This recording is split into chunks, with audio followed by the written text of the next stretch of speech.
Hello everyone, welcome to my YouTube channel.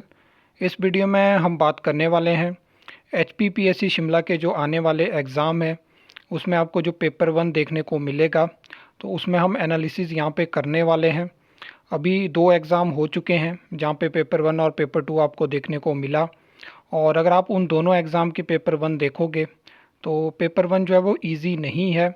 और एक exam में जो पेपर वन था उसमें आपको पता है कि क्लास वन या टू की पोस्ट होगी, तो वहाँ पे पेपर वन में क्या होगा कि 20 टाइम्स पेपर वन के जो कैंडिडेट होंगे उनके पेपर टू चेक होंगे, मतलब इवेलुएट होंगे। लेकिन जैसे ही कोई क्लास थ्री की पोस्ट होगी तो उसमें जो पेपर वन होगा वो क्वालिफाइंग नेचर का होगा, जहाँ पे 35% मार्क्स आपको लाने होंगे और उस हिसाब से फिर मेरिट बनेगी। अगर दो कैंडिडेट ऐसे हैं जिनके कि पेपर टू में मार्क्स सेम है तो पेपर वन के मार्क्स देखे जाएंगे। तो इसमें ऐसा है कि पेपर वन को आप इस तरह से टारगेट करोगे कि ज़्यादा से ज़्यादा मार्क्स आपके पेपर वन में आ पाएँ ताकि आपको आगे कोई दिक्कत ना हो। अगर हम बात करें कि अभी रिसेंटली जो है पीजीटी हिंदी का एग्ज़ाम हुआ, और अगर आपने उसका क्वेश्चन पेपर देखा होगा तो उसमें जो पेपर वन था काफ़ी ज़्यादा टफ क्वेश्चन हमें देखने को मिले। और अभी रिसेंटली ये न्यू पैटर्न है तो इसको थोड़ा समझने में भी टाइम लगेगा। और क्वेश्चन बैंक तो टोटली बदल चुका है, मतलब तीन चार क्वेश्चन आप ऐसा बोल सकते हो उसमें काफ़ी ज़्यादा इजी थे जो कि बिल्कुल ही डायरेक्ट क्वेश्चन थे। बाकी अब आपको पता है कि क्या है, मतलब 2 मार्क्स का एक क्वेश्चन है, 50 क्वेश्चन आपको देखने को मिलेंगे। तो जो क्वेश्चन होगा उसको आप मतलब सीधा सीधा क्वेश्चन बहुत कम चांसेस है कि आपको देखने को मिलेंगे, और स्टेटमेंट आपको उनमें ज़्यादा देखने को मिलेगी, और इजी क्वेश्चन आप अब एक्सपेक्ट नहीं कर सकते हो।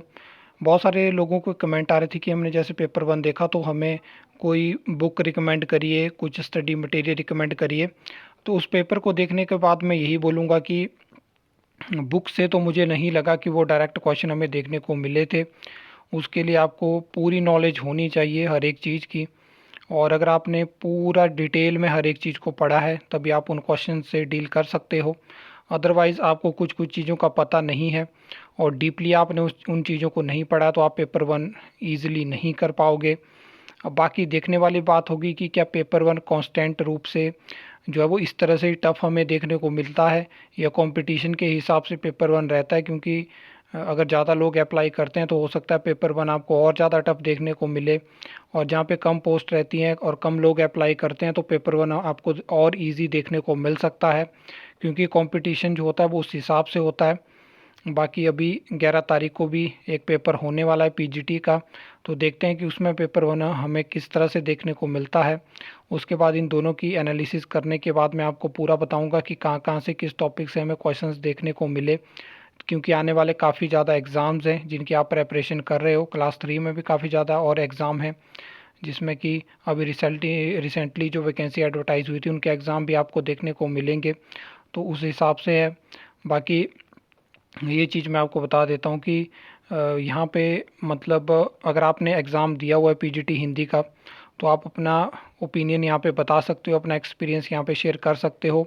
बाकी जिन लोगों ने भी क्वेश्चन पेपर देखा हुआ है या जिन्होंने नहीं देखा है वो ग्रुप में देख सकते हैं, टेलीग्राम ग्रुप में, वहाँ पे आपको क्वेश्चन पेपर देखने को मिल जाएगा। उस हिसाब से आप बता सकते हो कि आपको कैसा पेपर लगा।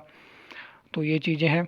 आई होप आपको ये वीडियो अच्छी लगी होगी, इन्फॉर्मेटिव लगी होगी। तो वीडियो को लाइक कमेंट शेयर कर सकते हो, चैनल को सब्सक्राइब कर सकते हो फॉर द न्यू अपडेट्स के लिए।